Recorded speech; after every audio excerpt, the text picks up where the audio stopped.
now we want to talk about the solar culture.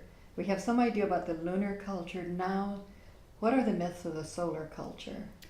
I think the great myth of the solar culture is the battle between good and evil. And the form it took in many mythologies was the hero battling with a dragon or great serpent.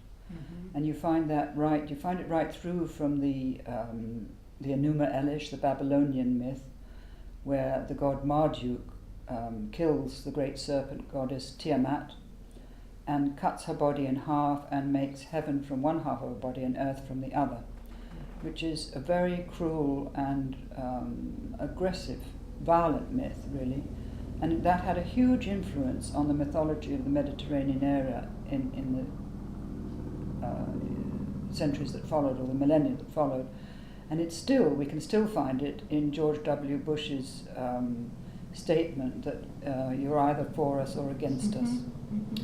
It's that split, the polarity between this and that, between right and wrong, good and evil, light and dark above all. The axis of evil. The axis of evil, exactly. And you name your opponent as evil and you associate good with yourself. Mm-hmm. And what because you're grounded in this mythology without realizing it. That's right. It's the nature of things. It's the way life is. It's the way people think when they're beginning to make those sort of statements. That there's no other mythology there's as no far other as they're mythology. concerned. Exactly. But that image of the serpent, which is feminine, whose body then is violently split in two, that's a powerful image. It certainly is. It certainly reflects what happened to the feminine and the violence that we have had ever since. And it's the split between earth and heaven that happens in that mythology, which is so important. No more relationship to no more real relationship. The old cosmology is gone, and instead is the idea of conquest and domination.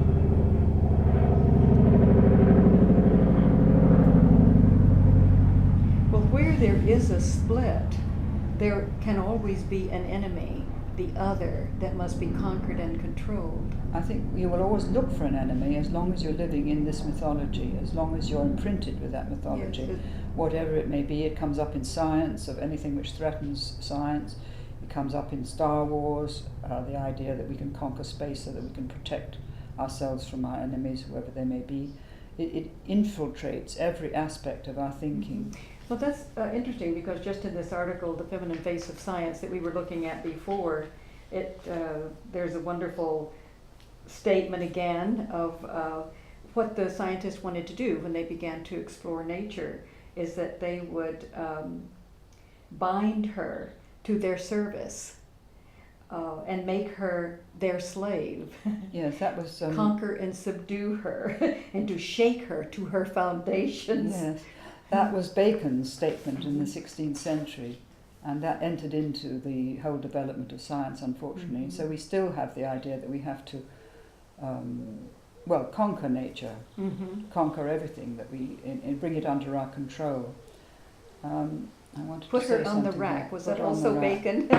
That was also Bacon, yes it was, because I can't remember when exactly, what year he made that statement, but it entered into the mythology of the time. That this was the way that nature would release her secrets, by putting her on the rack, yes, instead of allowing those secrets to unfold within us. Instead of really making a relationship with nature and asking if she would reveal her secrets. Yes. But sort of extracting them from her by torture. Yes, it's such a dreadful image. It's and yes, it does reflect the attitude. It's a militaristic image, yes, and that has entered even into the torture of people that's been going on today. Exactly. I mean, it goes right the way through our whole way of thinking.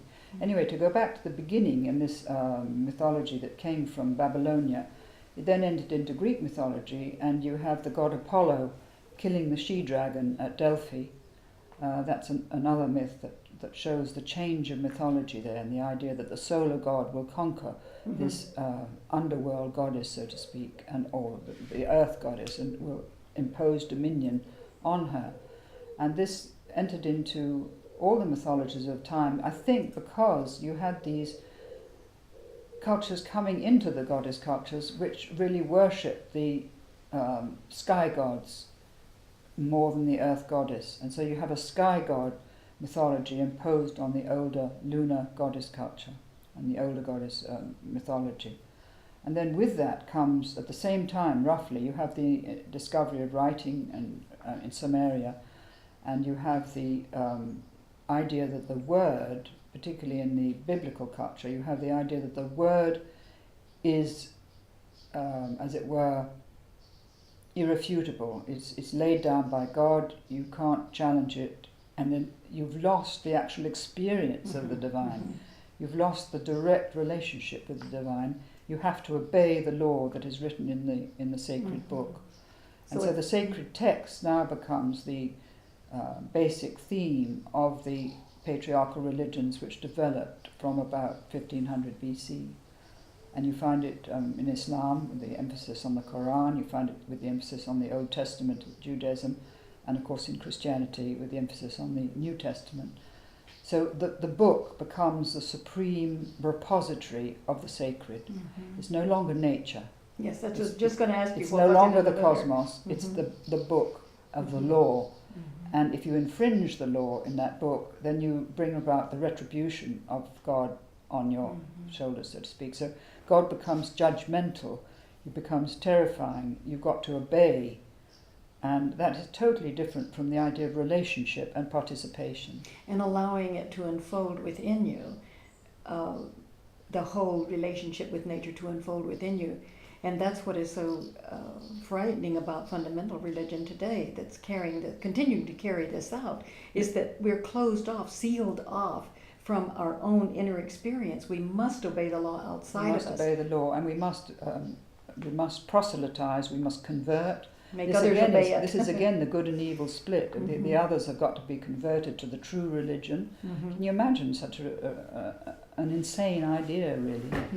That one religion should be the truth, rather than actually the individual way to God is the truth, which each individual has to discover. It has to be imposed on people. And you find this in fundamentalist Islam, that there's going to be one order for the whole world, which will be imposed by force. And I mean, these are dreadful ideas. That's why I really object to evangelical Christianity. I think we don't really realize how dreadful they are, because what it really means is that we can't find the truth within us, because there is no truth within us. It's only in the law. And that if we do have inner experience, then it's from the evil source, the enemy, the other, the devil. And that still goes on, that when a person has a mystical experience in the fundamental tradition, then that vision came from the devil, because it does not match the outer word in the text. Yeah, well, that is very dangerous. This is psychosis, actually. It is psychosis, and it's really representing itself as a spiritual tradition, but it is psychosis in a way that it cuts us off from ourselves. It cuts us off, but it comes, when we're cut off, we're full of fear. Yes, exactly. And these religions are based on fear, the fundamentalist aspect of these religions, not all of the religion, but they do rely on putting the fear of God into other people, and but that comes from fear within, that there is nothing unless they obey the will, which is set down in the book. And therefore literalism comes in. You have to take everything absolutely literally. Yes, you can't have a metaphorical explanation or interpretation. And certainly the Bible in earlier times was seen metaphorically and symbolically. Yes. But it cannot be the rule or law if it's looked at metaphorically. It has to be absolute, literally. Absolute. It has to be absolute truth, and it has to be absolutely obeyed. So as the solar age develops, so you got this suppression of the older mythology, and you've got a split developing in the human psyche itself between the conscious mind, the ego, and the part that was repressed, which was the instinctive soul. I could call it the instinctive soul. That connection to the universe. And that gave us the connection to the universe. So everybody now looked upwards to the sky rather than outwards to what was around them, and to the relationship between Earth and cosmos. Everything was split into fragments. So you had heaven as sacred and a sacred place, but Earth was not sacred. And you had the movement in spiritual teaching to go up to the light, not to integrate the darkness as in the lunar cultures and hold the light and the dark balance, but you had the rejection of the darkness, the fear of the darkness, and the struggle to ascend to the light. And ascension to the light was associated with spirituality, and being identified with the life of the earth was unspiritual, was considered to be illusion and negative, because the whole life on Earth was considered to be not really, well, it was, as it were, full of sin. Therefore, you didn't want to be immersed in the life of the earth. You didn't want to make relationships. You wanted to avoid women if possible, and that gave rise to all these celibate priesthoods. And it was, the emphasis was on the rejection of the earthly life and the exaltation of the spiritual life. Yes, and it probably should be emphasized that it was seen as evil. Animals were evil, and dark and not sacred, yes, even, as well as human beings. As well as human, and also this projection of the darkness was put onto the dark races, or anybody who was different from the white. And this is what led to the oppression and the persecution and slavery of the dark races, the black, particularly the African people. That came from this solar mythology.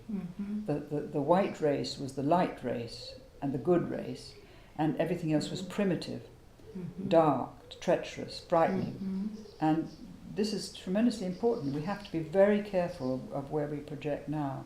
Even in talking about Christianity, one has to be careful. One doesn't project the dark onto fundamentalist religions and associate the light with our own views. That's so true. You have to carry this. Even in just talking about what they do, it's easy to fall into it. It's easy to fall into that, and one has to pick oneself up when one does that.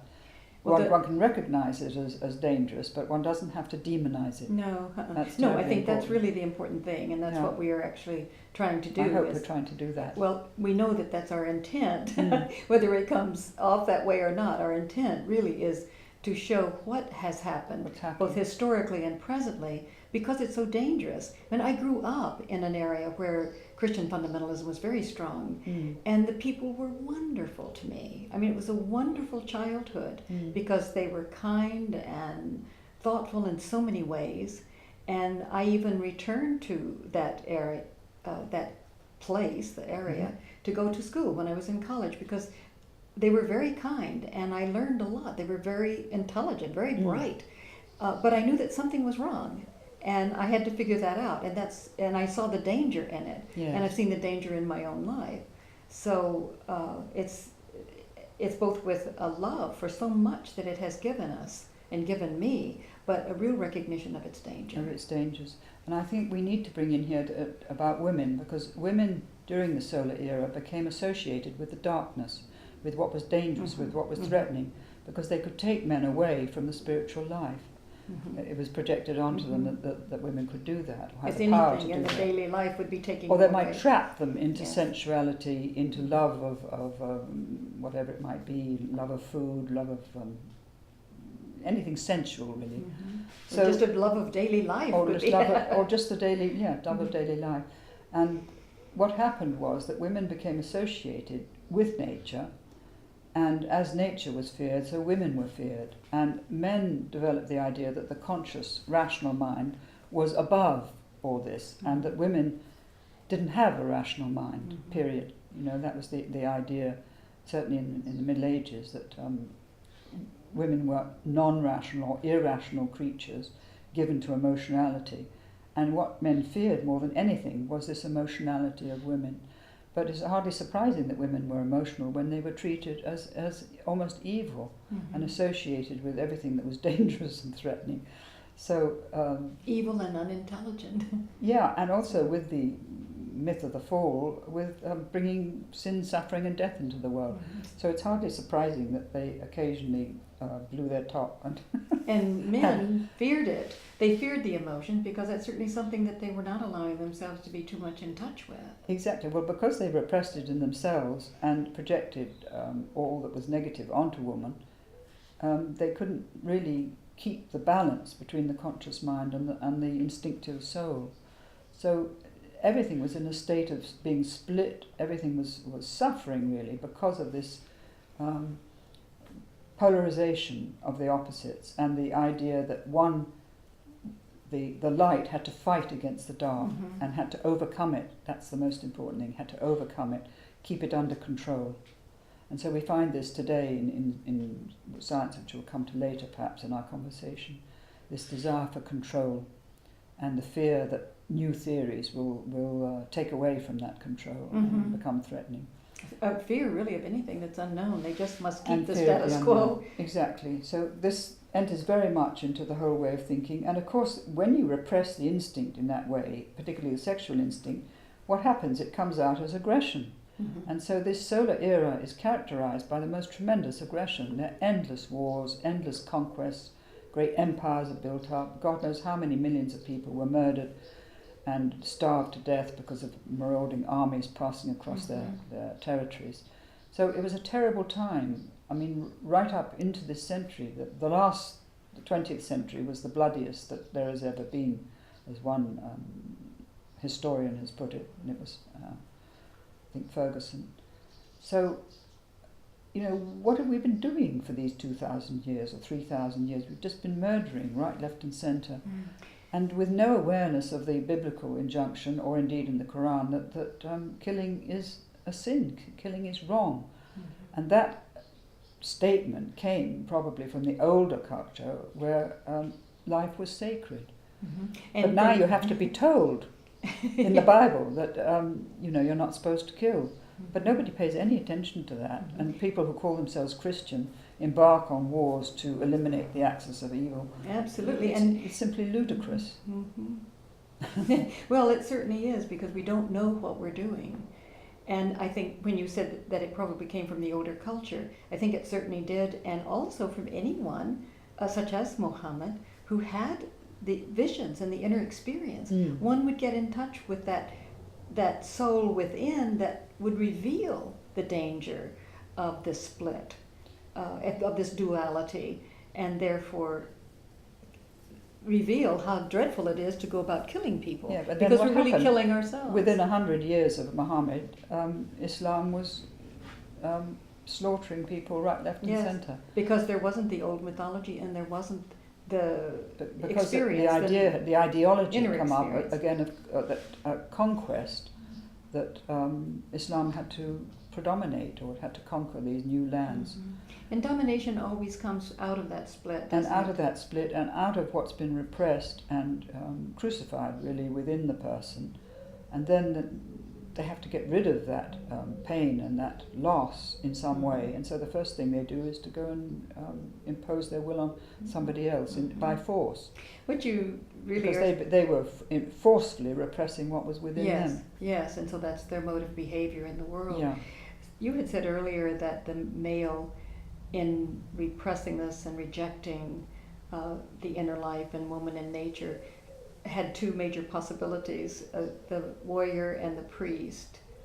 Those seem to be the two. I mean, there were also the people who kept the records, the scribes, in every culture. But the main role for a man, if he wanted to get on in life, was to be a warrior. If he didn't want to be a warrior, then the exit, so to speak, was to become a priest, where he didn't have to fight. But the warrior, right into our own time, is exalted, and it's in the male psyche. This warrior archetype is very, very powerful. It's going to be very difficult to divert it into a more constructive method of living, because the male, when he's at war, experiences the exaltation and the bliss of bonding with other men. And they talk And about it's that so so important much, yes. that it's is something important. very important for the male psyche. So there has to be some other way for the young male to bond with other males, which is not in a destructive way, but in And a creative way. That's beautiful, because it's really a structure that we need in our culture. Because if a man is not a warrior, he may well be a businessman, which is really out to cut the throat of the competitor. Yeah, exactly. It's So based on competition. it's And again, based it comes from the same mythology Same. of, you know, the supremacy of good over evil. So I'm going to be the best competitor, and I'm going to get rid of my rival, so to speak. And I'll It's all in that too. prove that I'm best by making the most money, and therefore we have no concern about society or the people or nature. It's just, as we've seen on Wall Street now, Yeah. if there's no sensitivity among at least some for the people, for the nation, for their own culture. But there's none there. There's just a total ruthlessness, or at least apparently there is a total ruthlessness. Yeah, so That's how it comes across, and also it comes across as a closed society that's cut off from other aspects of society. It's a kind of the Canadian philosopher, I can't remember his name now.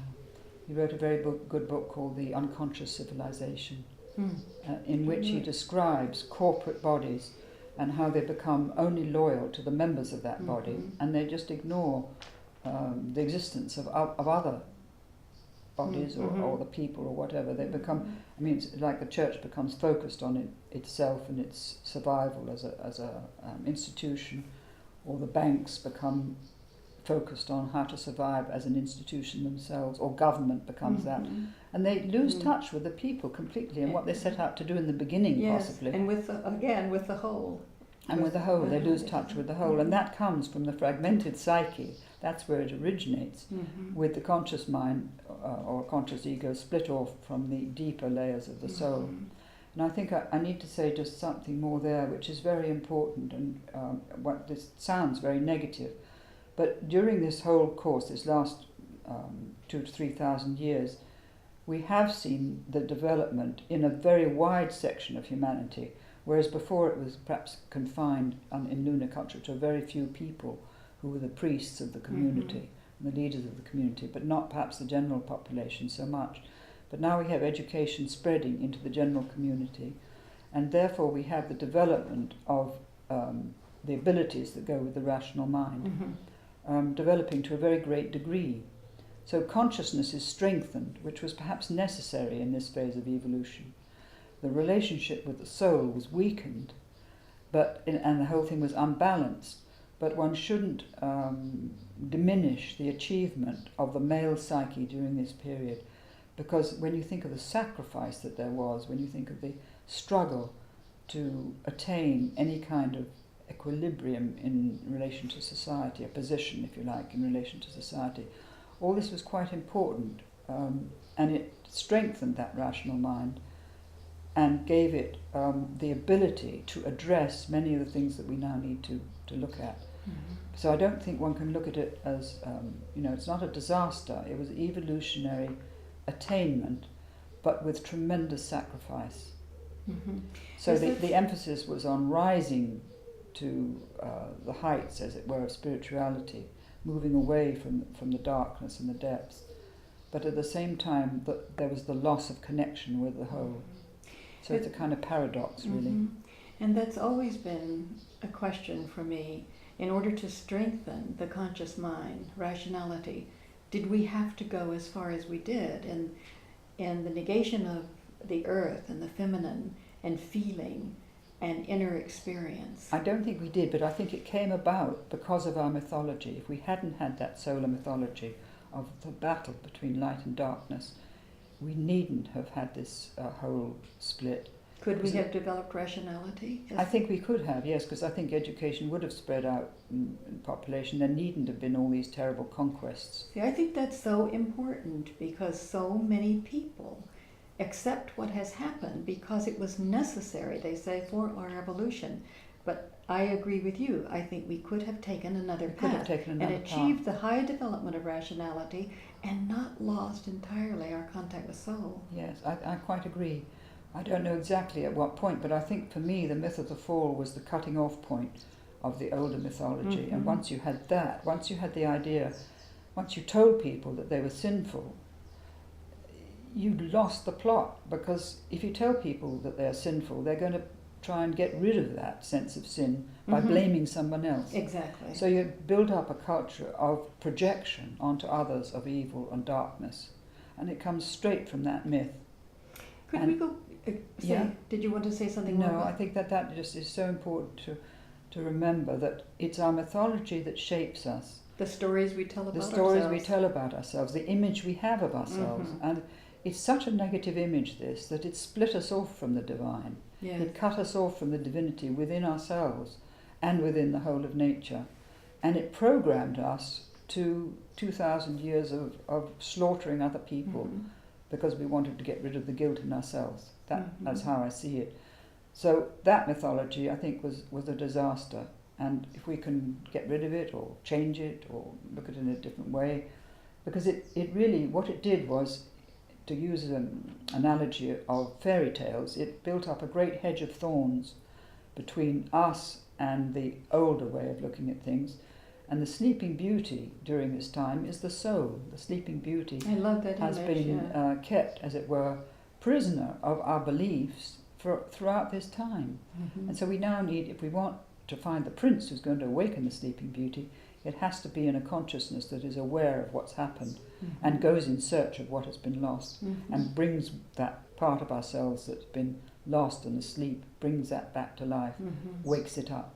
And helps it to see that we are so much more than we think, that we have forgotten who we are.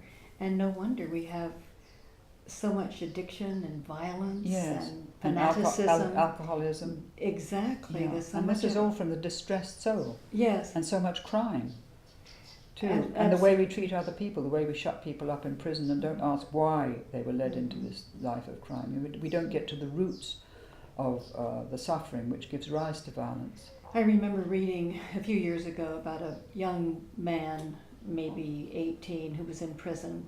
I don't know for what, but he had tattooed on his cheek, "I need love." And I thought probably if someone tried to love him, it would be very, very hard for him to know how to respond or to accept it or to relate, but he knew what he needed.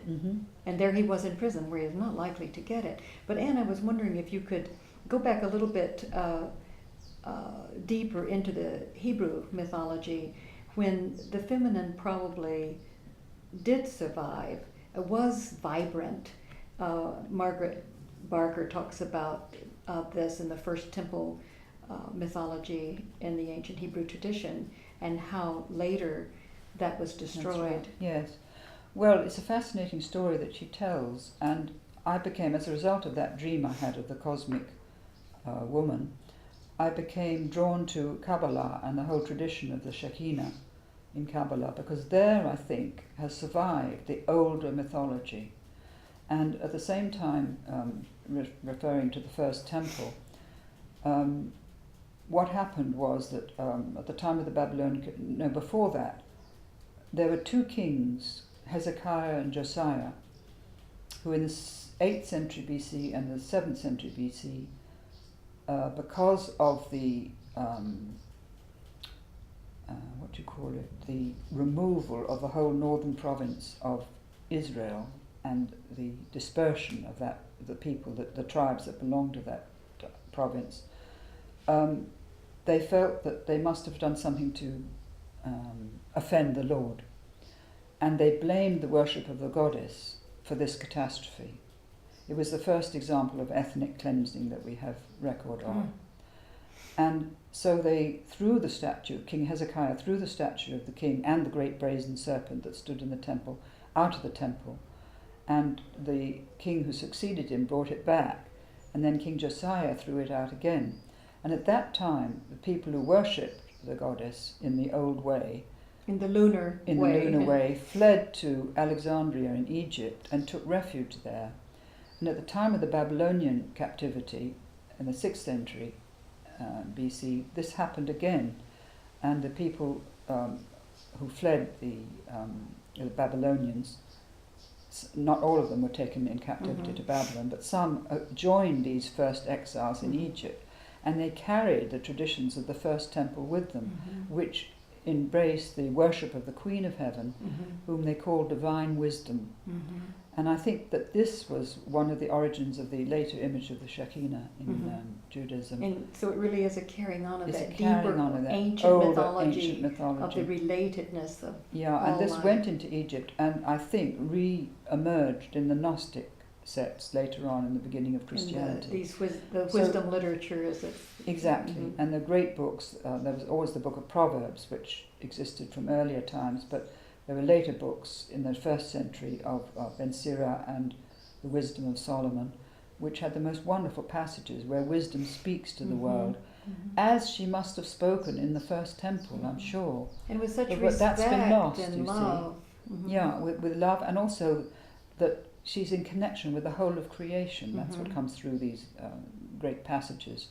That's a very important point, really, to emphasize, is that this ancient tradition, lunar tradition, in which the goddess reflected the unity of all life, really did stay alive in the unconscious or in various groups, and existed in the first temple tradition among the Hebrews, but was exiled. Was exiled, yes, And and then- went into Egypt. Yes, and was kept- nourished there in some way among these small groups. And in Babylon, also nourished, and perhaps even the Kabbalah that grew out, certainly Yes. Babylon, and I'm sure Egypt as well.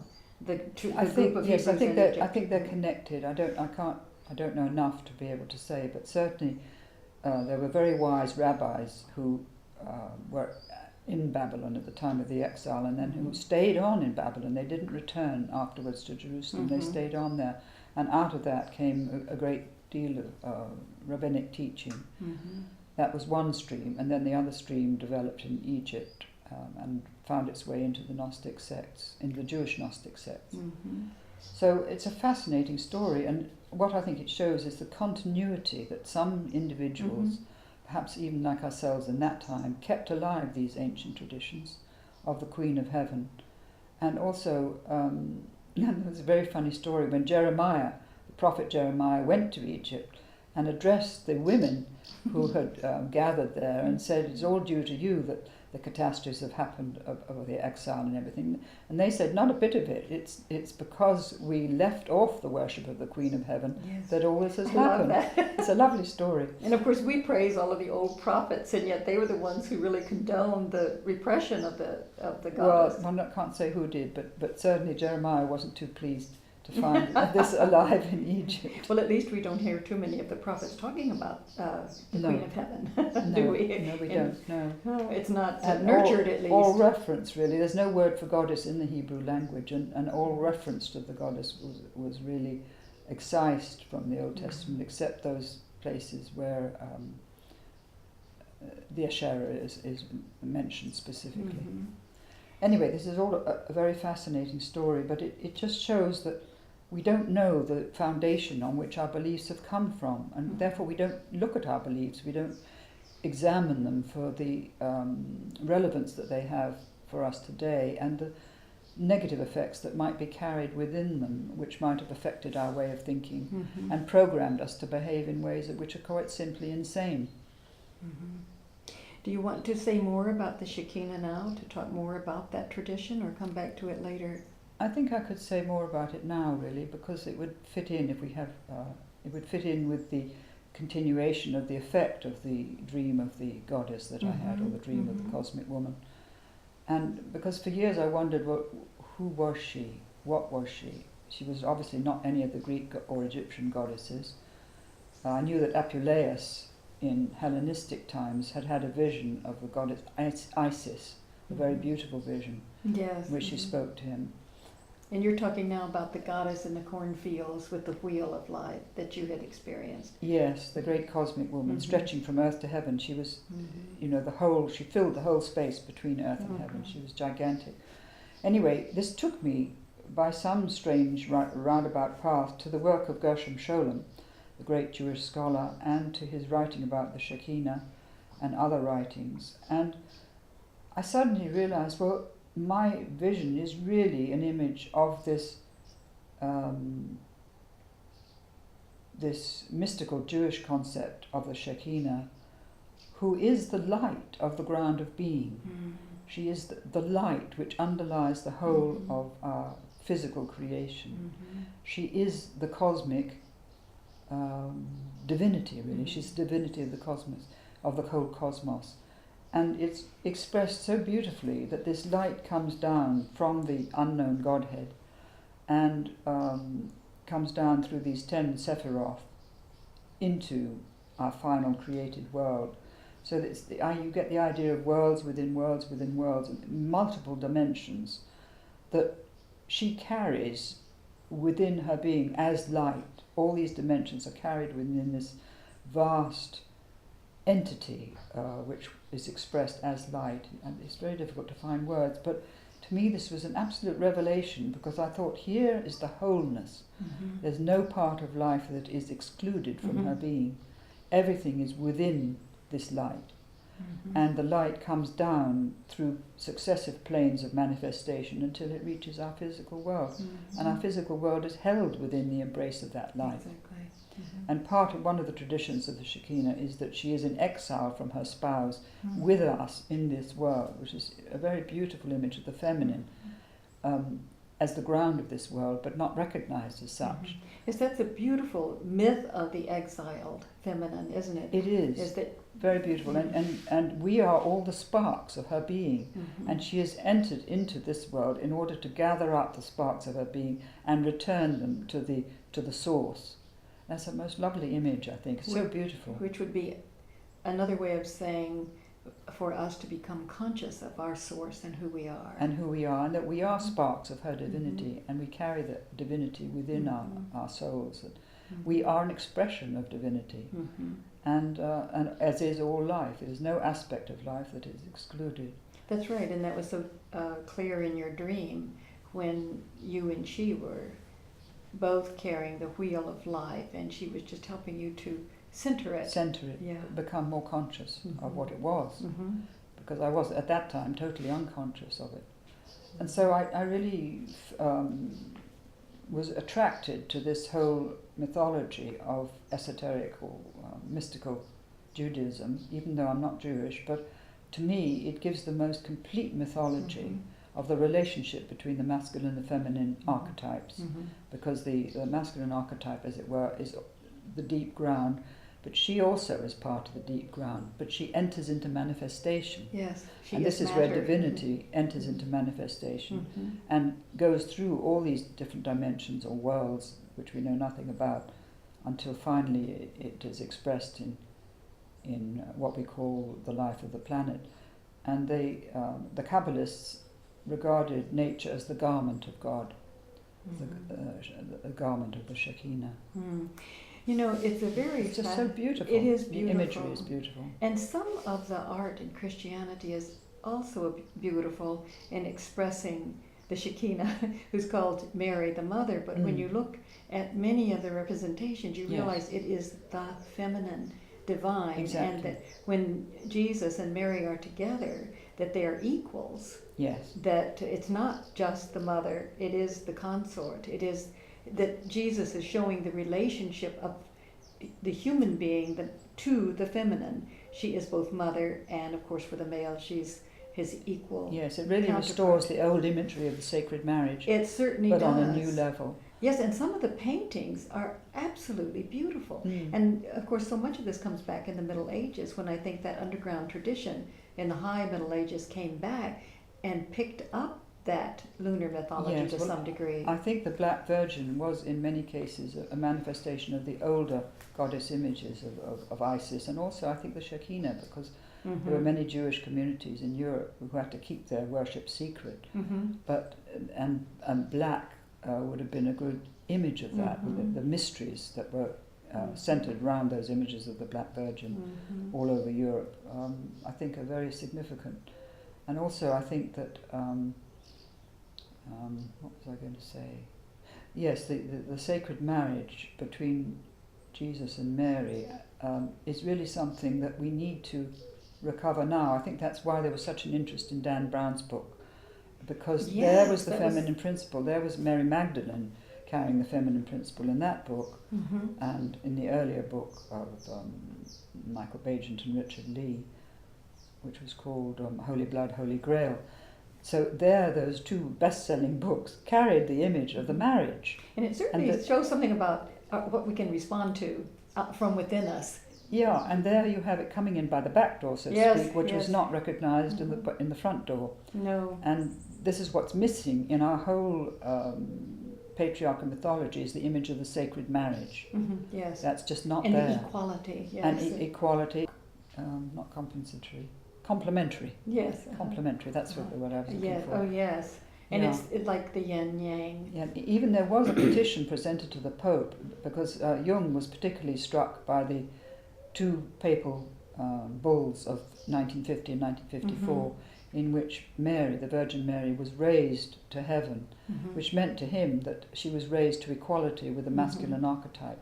So he expected a great change in the consciousness of humanity as a result, mm-hmm. which indeed has been happening, mm-hmm. although with great difficulty. But also I think it was 1997, a petition was presented to the Pope asking that Mary should be co-redemptrix with Christ. Mm-hmm. And that was unheard of, really, until then. And I don't know what the response is. I don't think it was accepted. But the fact that there was such a huge petition Yes, that's recognizing that Mary should be on a parity with Jesus is very significant. and should I be think. recognized as divine. As divine, exactly. Because if we Yeah. can't recognize Mary as divine, we can't recognize our own divinity for sure. No, that's right.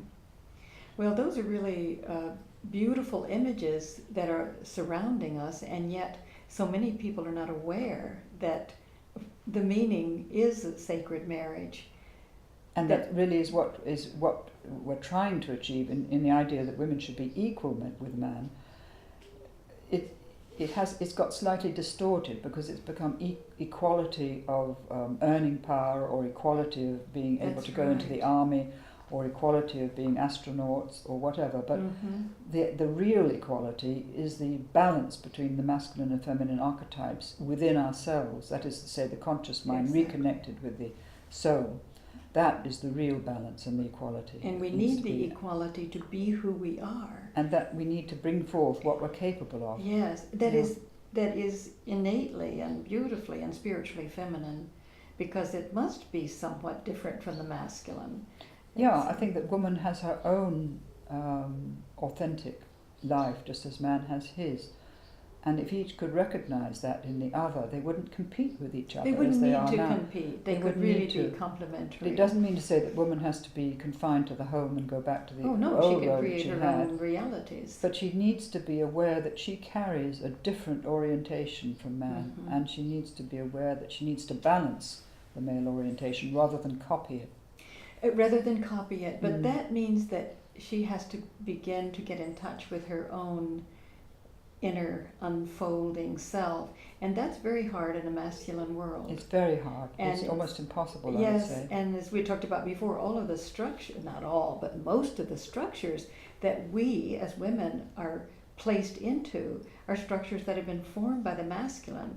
And so we're trying to participate in an authentic way in structures that are not exactly natural for Which the were feminine. unbalanced in the first place. That's beautiful. They were unbalanced in the first place, and we get into them trying to be authentically balanced, and the structure itself works against us. It's very difficult. It's very difficult. And then we have, of course, the attitudes which are very unconscious in men, and I don't blame them.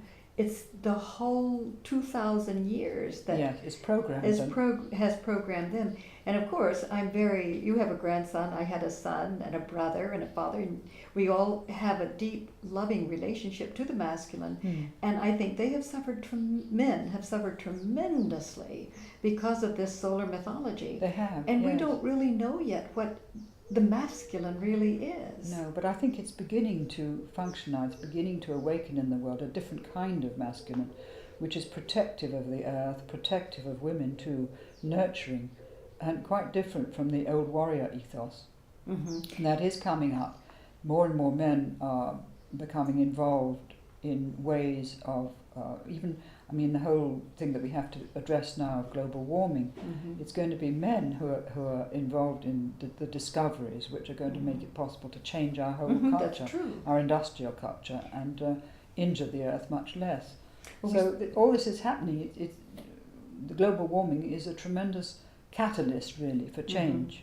And it's interesting because now men can bring back, and women too, the knowledge that we have gained from the rational emphasis for the last 2,000 years. It they can can be use used that. for our survival. But at the same time, it's absolutely crucial that the feminine, that the woman enter in a way that she can be authentically creative in working toward our survival.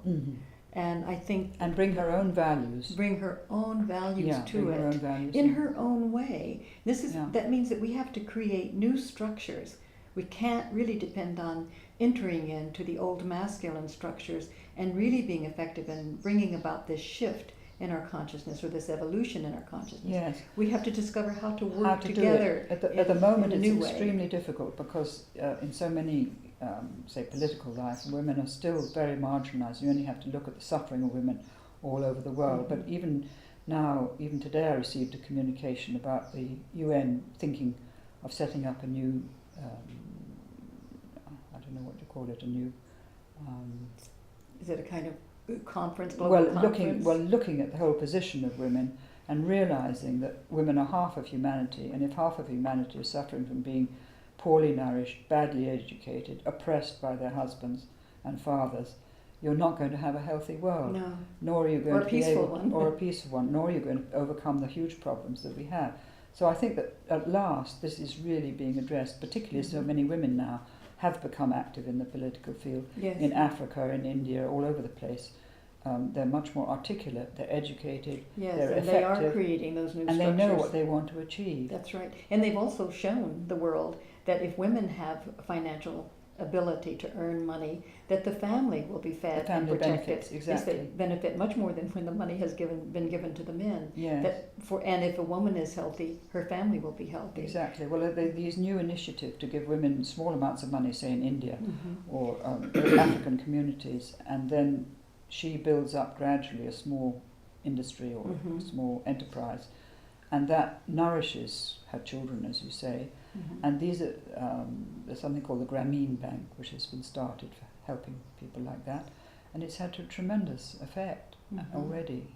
So these initiatives, started by men, I may say, have been wonderful and are growing. But we're moving through a huge transformation process. We're really moving from one age into another, just like from the lunar into the solar age. I think we're moving into what might be called the stellar age, and into stellar consciousness, quite a different kind of consciousness, where we can unify these two dimensions of ourselves, bring them together, and create give birth to the child of a new era. And that would be fantastic. And so the sacred marriage is a symbol of this stellar age. It's a symbol of the primary condition of the stellar age. That's good. That's you wonderful. have to bring together. That's right. Before you can have before the you can have the child. Yes. But I want to say again, I saw in my son the real struggle as a male to find models in the world that he really wanted to follow. Yes.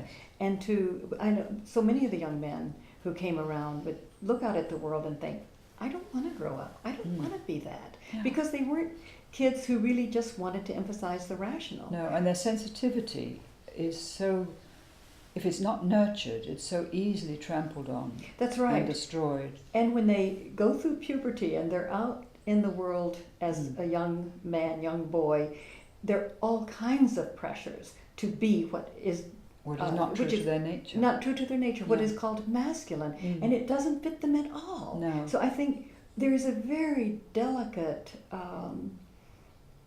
situation, really, that exists today in which our young men exist. And it's difficult for mothers and fathers to help them to go out into the world and become who they authentically want to be. Yes, it's very difficult. I think it's more difficult than it's ever been. Really. I think it is too. Yeah, I think it because really there's is. so many pressures, and also there's so much decadence now. Yes. There really so many is a pulls pull to in the directions that are destructive. Yeah, absolutely. And certainly the culture has become like an infinite number of magnets to pull us to the surface so that we don't even have time to think about the inner world and unfolding or developing relationship with ourselves and nature. Absolutely. That's it. I worry for my grandson, who's now only 14.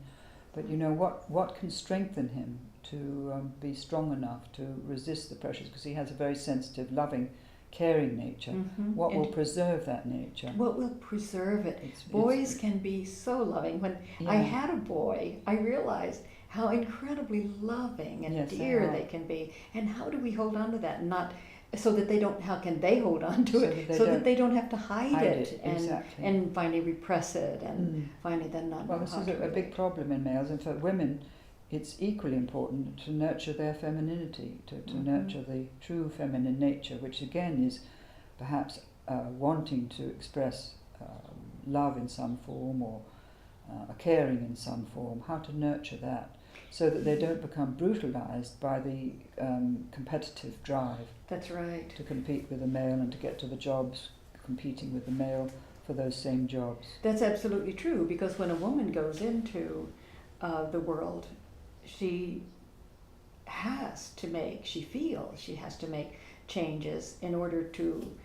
even achieve or even succeed, survive in that world. And we can take it just as early as college or university, is that she's in a world in which the rational is dominant, and it's very, very difficult for her to find her way and survive. So she's placed in a situation in which she has to struggle too to be authentic, and at the same time she can be an intellectual. I mean, Yeah. before women were thought of as those who were unconscious. Yeah. No, she can be equally intelligent, obviously, to any Equally man. able, exactly, Mhm. but she And needs to keep her authentic nature. There was a that are tragic case. particularly feminine. There was a tragic case a few weeks ago of a very lovely woman who had a very high-ranking job in banking, I think, or maybe in a law firm, and she had 3 children, and she killed herself because she felt she wasn't good enough at either job. She threw herself off a bridge. And that, she obviously had a very able mind and also a very giving nature. Well, But she couldn't take the strain. No. It was too much. And I think the culture causes women to lose confidence.